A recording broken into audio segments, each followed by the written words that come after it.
लोकसभा सामान्य निर्वाचन 2024 में आपका स्वागत है। आज हम डिस्कस करेंगे पीठासीन अधिकारी की डायरी के बारे में। आइए जानते हैं कि पीठासीन अधिकारी डायरी किस प्रकार से भरी जाती है। तो आप यहाँ देख रहे हैं पीठासीन अधिकारी की डायरी है, जो इसके 3 पेज हैं। यहाँ पर लिखा है अनुलग्नक 7 पीठासीन अधिकारी की डायरी। तो इसको भरने का सिंपल तरीका है। इसमें कुल 27 पॉइंट हैं। तो जानेंगे एक एक पॉइंट के बारे में। यहाँ आप देख रहे हैं, यहाँ एड्रेस भर देंगे।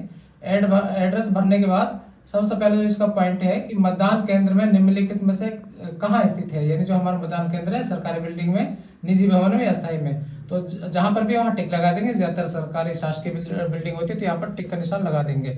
नंबर 4 कॉलम देखते हैं, स्थानीय रूप से भर्ती किए गए मतदान अधिकारियों की संख्या अगर कोई हो तो इस तरह की आजकल नौबत नहीं आती है, तो यहाँ 9 कर देंगे। पॉइंट नंबर 5, संयुक्त रूप से नियुक्त मतदान अधिकारी अगर आपने कोई नियुक्त किया गया हो तो यहाँ पर भी आप 9 कर देंगे। यहाँ पर पॉइंट नंबर 6 पे चलते हैं। मतदान मशीन के बारे में ये जानकारी दी गई है।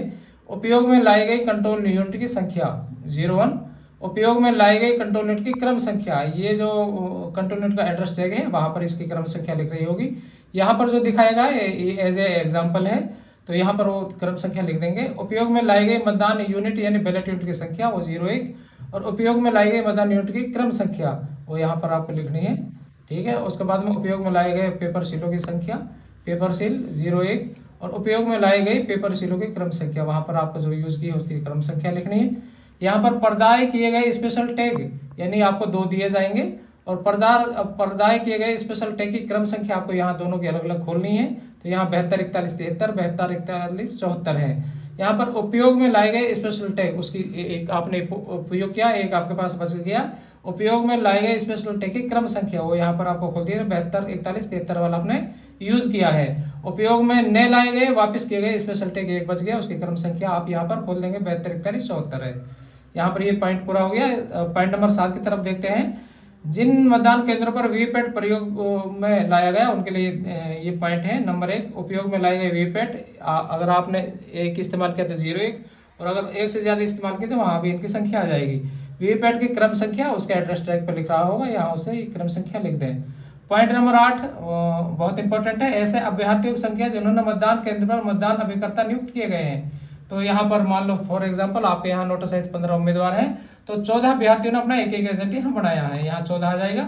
मतदान प्रारंभ की उपस्थिति में मतदान अभिकर्ताओं की संख्या, यानी जब मतदान प्रारंभ किया गया था सुबह 7 बजे, तब कितने मतदान एजेंट मौजूद थे। तो यहाँ फॉर एग्जाम्पल हमने 10 लिया है। ऐसे अभिकर्ताओं की संख्या जो विलंब से है, यहाँ पर वो 4 है। तो मतदान की समाप्ति पर उपस्थित मतदान अभिकर्ताओं की यानी एजेंटों की संख्या, यानी जब आपने शाम को क्लोज बटन दबाया तो कितने थे, तो यहाँ पर हमने 10 हो गया है, 10 एजेंट थे। यहाँ पर देखिए point number 10 very very important है। मतदान केंद्र पर नियत मतदाताओं की कुल संख्या, यानी जो हमारे पास वोटर लिस्ट है और ASD की जो वोटर लिस्ट है, दोनों को मिलाकर यहाँ पर हमारे पास 1200 टोटल मतदाता हैं। अब वो कह रहे हैं आगे, निर्वाचक नामावली की चिन्हित प्रति के अनुसार मत देने के लिए अनुज्ञात किए गए निर्वाचकों की कुल संख्या, यानी जो चिन्हित प्रति है, जो मार्क कॉपी है जिसमें सही डायगोनल क्रॉस का निशान लगाया गया है, वहां पर उनको गिनना है कि उसके अनुसार कितने मतदाताओं ने 1200 में से वोट दिया। तो यहाँ 800 है ऐसों की संख्या। मतदाताओं के रजिस्टर 17A, यानी जो द्वितीय के पास होता है, उसके अनुसार कितने मतदाताओं की एंट्री हुई है, तो यहाँ पर 800 है। यहाँ पर अगला पॉइंट है, मतदान मशीन के अनुसार रिकॉर्ड किए गए मतों की संख्या, तो मशीन के अनुसार 800 वोट है। यहाँ पर ये देखिएगा, अगर आप 49M या आप वोट डलवाते हैं, टेस्ट वोट डलवाते हैं, तो इसमें अंतर आएगा। अगर आप ये नहीं डलवाते तो यहाँ पर ये सेम संख्या आएगी। तो ये आगे चल रहा मतदाताओं की संख्या जिन्होंने मत ना देने का निश्चय किया, तो ऐसा कोई मामला आपके पास बोध पर आया हो तो उसकी एंट्री यहाँ शो करता है, अदरवाइज यहाँ 9 कर दें। इसका दूसरा पेज है, यहाँ पर देखते हैं पॉइंट नंबर 11 से। निर्वाचकों की संख्या जिन्होंने मत दिए, फॉर एग्जाम्पल यहाँ 1200 मतदाता थे, उनमें से पुरुष 600 हैं जिन्होंने मत दिया, महिला 380 हैं जिन्होंने मत दिया, और थर्ड जेंडर 20 हैं जिन्होंने मत दिया। टोटली 1000 वोट हो गए। अब यहाँ पर चैलेंज वोट के बारे में वो कह रहे हैं कि यहाँ चैलेंज वोट की कंडीशन आपके में यहाँ आई है, तो अगर आई है तो इसको शो कर दे, अदरवाइज नो। अगर आई है तो फिर उसकी जो रकम है वो जमा की गई होगी, तो यहाँ भी शो करनी होगी। पॉइंट नंबर 13, उन व्यक्तियों की संख्या जिन्होंने निर्वाचन कर्तव्य प्रमाण पत्र यानी EDC के द्वारा वोट दिया गया है, उसकी भी यहाँ एंट्री होगी। फॉर एग्जाम्पल ऐसे 5 हैं जिन्होंने EDC प्रमाण पत्र के द्वारा वोट डाला है आपके बूथ पर।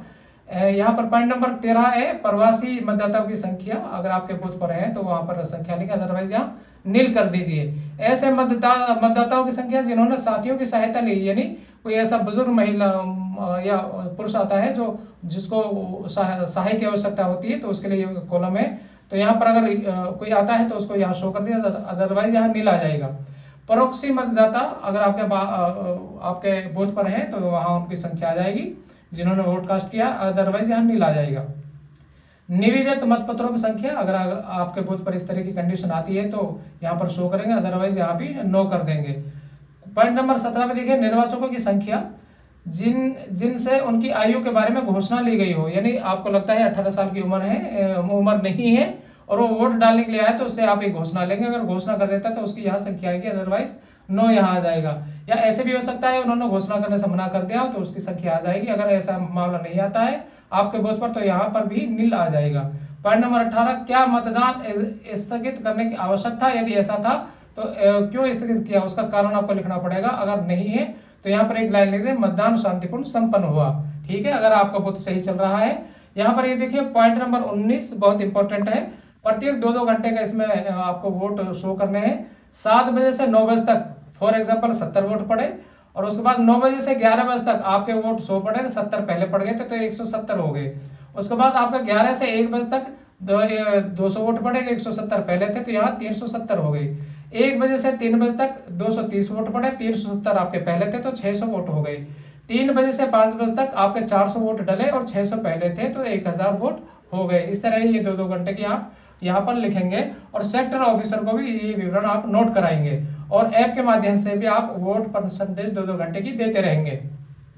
अब यहाँ पर ये देखिएगा कि पॉइंट नंबर 19, विजिट शीट के अनुसार मतदान केंद्र का भ्रमण करने वाले आगंतुकों का विवरण। यानी जो आपको विजिट शीट दी गई है वो आपका कर्तव्य यह है कि जब भी आपको बूथ को कोई चेक करने के लिए आए, सेक्टर मजिस्ट्रेट या कोई भी माइक्रो ऑब्जर्वर आए, तो आपको उसमें इसकी एंट्री करानी चाहिए। तो कितने लोगों ने आपको बूथ का भ्रमण किया उसकी एंट्री यहाँ पर की जाएगी। ठीक है ना, भ्रमण करने वाला अधिकारी का यहाँ नाम आएगा, उसका समय आएगा और उसके बाद यदि कोई घटना हो तो उसका विवरण आएगा और उसके बाद यहाँ 17 के अनुसार कितने वोट पड़े और ईवीएम के अनुसार कितने वोट पड़े, ये सभी विवरण इसको आप में दर्ज करना होगा। तो ये आपका तीसरा पेज आता है। पॉइंट नंबर 20, यहाँ पर मतदान समाप्त होने के समय कतार में लगे हुए मतदाताओं की संख्या, यानी मतदान समाप्ति का समय है तो 15 मिनट पहले पीठासीन अधिकारी घोषणा करते हैं अगर कोई मतदान वोट डालना चाहता है तो लाइन में आ जाए। उनको 1, 2, 3 नंबर की पर्ची उल्टी क्रम में दी जाती है तो उसी के बारे में यहाँ पूछा गया है कि अगर हो तो यहाँ पर दर्ज करें। यहाँ पर अंतिम मतदाता मत देने के पश्चात मतदान समाप्ति का समय क्या था, यानी जब अंतिम मतदाता था तो कितना समय था, यहाँ वो समय आपको नोट करना पड़ेगा। ठीक है ना, निर्वाचन अपराधों का विस्तृत विवरण यहाँ पर आपको ये जानकारी देनी है। मामलों की संख्या यहाँ पर बताई जा रही है। मान लो पहला नंबर ऐसा हो सकता है कि 100 मीटर का दायरा जो आपका बूथ का है वहां पर कोई प्रचार कर रहा हो, अगर ऐसा मामला हो तो यहाँ उसका संज्ञान मिले, अदरवाइज यहाँ नो कर दें। मतदाताओं द्वारा प्रतिपूरण करना है, अगर कोई मामला है तो ठीक है, अदरवाइज यहाँ भी नो आ जाएगा। मतदान केंद्र पर किसी सूचना की सूची या अन्य दस्तावेज को कपटपूर्वक या बिगाड़कर नष्ट करना या हटाया गया हो, इस तरह का अगर मामला आपके बूथ पर आता है तो उसको इस पर पीठासीन अधिकारी की टिप्पणी अवश्य लेनी चाहिए। मतदाताओं को रिश्वत देना कोई मामला हो तो उसको भी नोट करना, अदरवाइज नो कर दें। यहाँ मतदाताओं और अन्य व्यक्तियों का भयभीत करना, यानी कोई किसी को डरा रहा हो, वोट डालने से मना कर रहा हो, इस तरह का मामला आता है तो उसको यहाँ संज्ञान में लें, अदरवाइज नो कर दें। मतदान केंद्र पर कब्जा करना, अगर कोई हो तो यहाँ पर उसका विवरण करें। पीठासीन अधिकारी ध्यान दें कि ये पीठासीन अधिकारी डायरी है, ये बहुत ही इंपॉर्टेंट डॉक्यूमेंट्स है। सुसंगत समय पर आपको इस पर विवरण दर्ज करता रहना होगा। आगे चलते हैं पॉइंट नंबर 22 की तरफ कि क्या निम्नलिखित कारणों से मतदान में विध्वंस या बाधा उत्पन्न की गई, जिससे बलवा है, खुली हिंसा है, प्राकृतिक आपदा है, बूथ पर कब्जा है, मतदान मशीन द्वारा विफल होना है या अन्य कोई कारण हो तो अवश्य इस नोट करके उसकी टिप्पणी करें, अदरवाइज यहाँ पर नहीं आ जाएगा। पॉइंट नंबर 23, क्या मतदान केंद्र पर उपयोग में लाई गई किसी भी मतदान मशीन को, वो कह रहा है पीठासीन अधिकारी की अभिरक्षा में से अवैधानिक रूप से छीन कर ले जाया गया, तो अगर है तो ठीक है, अदरवाइज यहाँ भी नहीं आ जाएगा।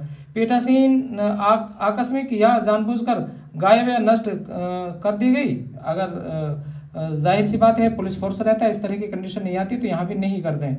क्षतिग्रस्त या प्रतिपूर्ण छेड़छाड़ करके मतदान को दूषित किया गया, अगर हो मामला हो तो उसका संज्ञान लें, अदरवाइज यहाँ भी नील कर दें। यहाँ पर देखिए कॉलम नंबर 24, अभ्यर्थियों अभिकर्ताओं द्वारा की गई गंभीर शिकायतें अगर कोई आपके बूथ की हैं तो उनको यहाँ अवश्य शो करें, क्योंकि आपके यहाँ जो आरओ है वो उसका संज्ञान लेंगे, अदरवाइज यहाँ नो कर दें।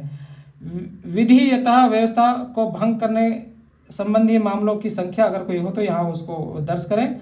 पॉइंट नंबर 26, मतदान केंद्र पर की गई त्रुटियां और अनियमितताओं की रिपोर्ट यदि कोई हो तो उसको अवश्य प्रस्तुत करें, अदरवाइज यहाँ भी नहीं आ जाएगा। पॉइंट नंबर 27, क्या मतदान के प्रारंभ के पूर्व और यदि आवश्यक हो मतदान के बीच किसी नई मशीन को उपयोग में लाने के समय तथा मतदान की समाप्ति पर जो आवश्यक हो की घोषणाएं की, यानी आपने अगर कोई मशीन बदली है तो उसकी घोषणा आपको करनी होगी, अगर नहीं बदली है तो कोई बात नहीं। पीठासीन अधिकारी से निवेदन है कि यहाँ पर नोटिंग में एक लाइन अवश्य लिख दें कि मतदान शांतिपूर्ण संपन्न हुआ, और लिखने बाद यहाँ पर पीठासीन अधिकारी का हस्ताक्षर यहाँ पर हस्ताक्षर अवश्य करें।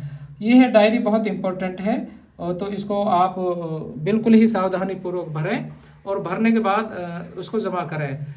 आशा करता हूँ कि इस वीडियो के माध्यम से पीठासीन अधिकारी को पीठासीन अधिकारी की डायरी भरने में मदद मिलेगी। धन्यवाद।